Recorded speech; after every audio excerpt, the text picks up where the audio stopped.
हाँ जी, नमस्कार। आरपीएससी के पसंदीदा 5 प्रश्नों की डोज में आपका स्वागत है। मैं हेम सिंह गुजर।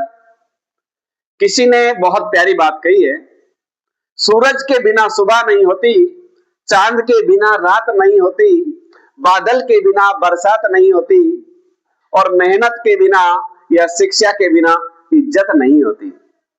आज का पहला प्रश्न साइंस का है, काफी इंपॉर्टेंट है। मानव शरीर का सबसे बड़ा अंग कौन सा है?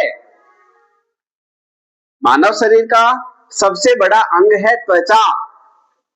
हमारी जो ये त्वचा है, ये सबसे बड़ा अंग है। कैसे सर?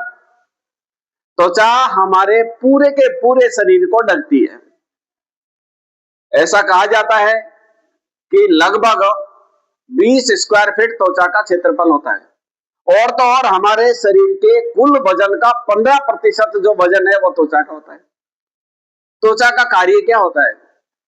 बहुत सारे महत्वपूर्ण कार्य करती है। पहली काम, हमारे शरीर को सुरक्षा देती है। सुरक्षा किससे देती है? जैसे कोई वस्तु गर्म है तो त्वचा छू करके तुरंत हम सिस्टम पहुंचा देती है। जैसे हमने छुआ, गर्म है, पता चल गया, त्वचा आगे दे देगी भैया गर्म है, इससे दूर रहो। कोई अत्यधिक ठंडा है तो भी त्वचा देख करके बता देगी ये ठंडा है। इसके अलावा हमारे शरीर का तापमान को नियंत्रित करने का काम भी त्वचा करती है। जैसे बहुत ज्यादा गर्मी होती है, अपन देखते हैं बाहर टेम्परेचर ज्यादा है, त्वचा का कार्य है वो अंदर से पानी फेंकेगी पसीनों के रूप में और हमारे शरीर का टेम्परेचर नियंत्रित करेगी। हाँ जी, आज का दूसरा प्रश्न, किस दुर्ग में वर्षा जल के संचयन हेतु 52 कुंडों का निर्माण करवाया गया था? बहुत प्यारा प्रश्न है।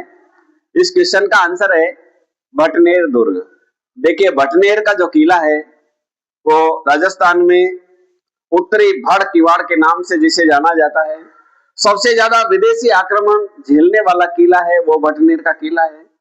भटनेर के किले में 52 कुंडों का निर्माण करवाया गया। क्यों करवाया गया था?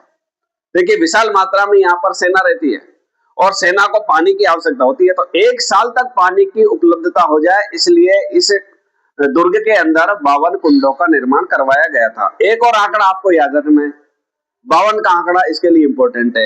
52 बीघा जमीन में फैला हुआ दुर्ग कौन सा है? अगर ऐसा पूछ ले तो, या फिर पूछ ले कि वह कौन सा दुर्ग है जिसमें 52 बुर्जे हैं, 52 बीघा में फैला हुआ, 52 बुर्जों के लिए प्रसिद्ध, और जिस दुर्ग में वर्षा के पानी को संरक्षित करने के लिए 52 कुंडों का निर्माण करवाया गया, वह हमारा भटनेर का किला जो हनुमानगढ़ में है।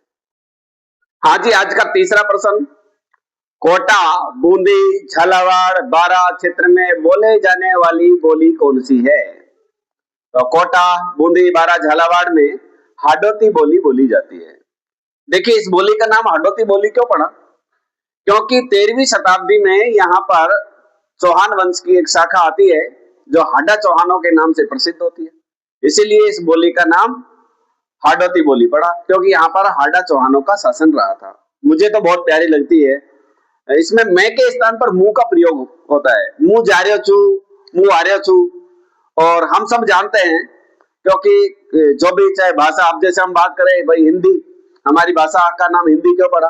तो पहले सिंधु नदी बहती थी, विदेशियों ने हमें सिंधु कहा और सिंधु से हम हिंदू हुए, और हिंदू जिस भाषा को बोल रहे हैं वो हिंदी हो गई।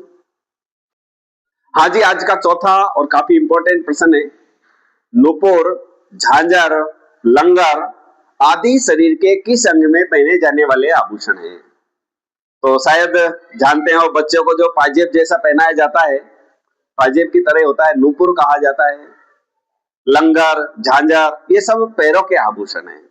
इसके अलावा पाजेब भी पैरों का ही आभूषण है।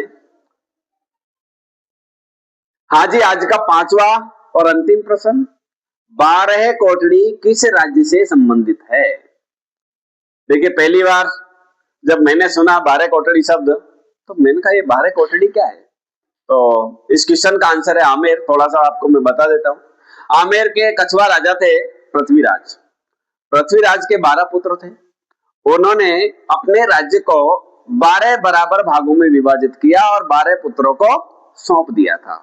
इसी को ही 12 कोटड़ी व्यवस्था कहा जाता है, जो आमेर से संबंधित है। धन्यवाद।